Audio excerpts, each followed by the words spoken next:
आज मला engagement stand केकची ऑर्डर होती आणि ही ऑर्डर मला माटुंग्यावरून आली होती. कस्टमरने मला एक रेफरन्स पिक्चर पाठवलेला, तसाच त्यांना केक हवा होता आणि ह्याच्यामध्ये जो आपला डायमंडचा जो स्टँड आहे तो मी ह्याच्यावरती जाणार होता. तर केकची डिझाईन एकदम साधी सिंपल होती. ऑफ व्हाईटमध्ये केक होता आणि त्याला रेड रोजेस हवे होते मॅमला आणि जिप्सी. आणि मॅम मला बोलले जरा ह्याच्यामध्ये तुला जर बटरफ्लाय ॲड करता येईल तर तू ॲड कर.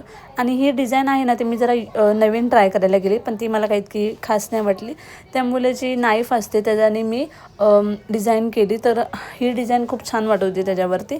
त्यानंतरला स्टँड वगैरे प्रॉपरली असेंबल करून घेतलं, प्रॉपर हा आहे की नाही ते बघितलं, चेक केलं आणि केक पॅक करून निघाले लोकेशनला.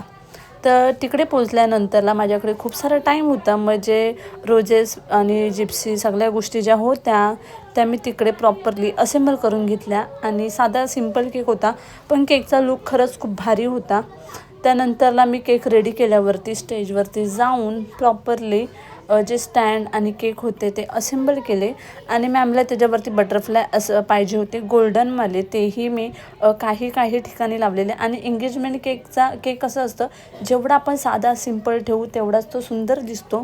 आणि हा होता माझ्या केकचा फायनल लूक. आणि तुम्हाला पण असे छोटे छोटे एंगेजमेंट स्टँड केक ऑर्डर करायचे तर मला नक्की DM करा.